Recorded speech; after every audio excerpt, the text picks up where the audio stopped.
नमस्कार ताई दीदी मॅडम, मी गोपिका ज्वेलरी मधून. पण सध्या आहे कारखान्यामध्ये कारागीर माझ्या समोर आहे, मंगळसूत्र बनत आहे. आणि हे मंगळसूत्रासाठी आपण मोम घेतलेलं आहे बघा. हा मोम आहे काळा. हे असं त्यावरती सजवलं जातं. जसं आता हे छोटे छोटे जे प्रोडक्ट आहेत ना, हे यावरती जॉईंट केलं जातं. आता बघा, हा आपला कारागीर आहे, चंदन नाव आहे त्याचं. आता हा बनवतोय बघा मंगळसूत्र. अगदी सुंदर असं हँडमेड काम असतं, मशीन मेड नाही की लगेच बनेल आणि आपल्या समोर येईल असं काही नसतं. यावरती छोटा छोटा वर्क करावा लागतो. सुंदर असं छोटं छोटं आपण पाहू शकता स्क्रीनमध्ये. एक मंगळसूत्रासाठी किती वेळ लागतो. त्यानंतर ते असं त्याला सजवून इथपर्यंत घेऊन यायचं आणि मग असं बनतंय. अशी ही छोटे छोटे प्रोडक्ट आहे बघा. त्यावरती हे ब्रास आहे आणि ते बनल्यानंतर तसं होईल. नंतर त्याला हे असं कॉपर त्याच्याकडनं मेन प्लास्टर होई ना, आणि यावरती घेतलं जातं आणि त्यानंतर शोल्डर केलं जातं. शोल्डर हुआ है इसका पूरा, करो हमारे पब्लिक को दिखाओ. Very nice.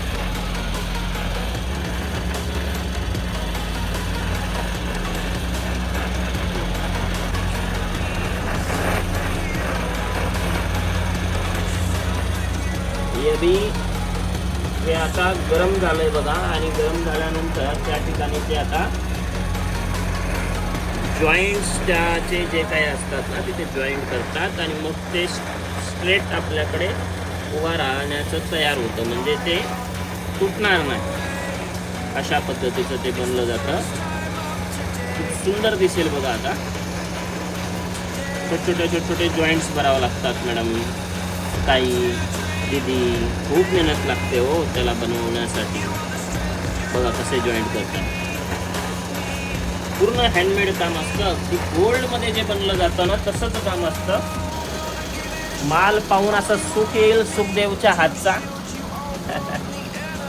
ही आमची फॅक्टरी आहे मंगळसूत्र बनवण्याची, मॅट फिनिशच्या. फक्त त्याचं कच्चं रेडी होत आहे. कच्चं रेडी होण्यासाठी ही फॅक्टरी आहे. आणि त्यानंतर पॉलिशिंगसाठी दुसरीकडे जातं. त्यावरती स्टोन वगैरे लागण्यासाठी तिसरीकडे जातं. आणि पॅकेजिंग होऊन नंतर गोपिका ज्वेलरीमध्ये येतं. आणि मग तुमच्या गळ्यामध्ये ते सुंदर असं छान अप्रतिम दिसतं. आणि हेच मंगळसूत्र परचेस करण्यासाठी आपल्याला गोपिका ज्वेलरीला व्हिजिट करायची आहे. गोपिका ज्वेलरी कुठे? छत्रपती संभाजीनगर. आणि छत्रपती संभाजीनगर कुठे? महाराष्ट्रामध्ये. म्हणजेच आपल्याला महाराष्ट्रीयन प्रोडक्ट खरेदी करण्यासाठी छत्रपती संभाजीनगरला यायचं आहे. मी आपली वाट पाहत आहे. धन्यवाद.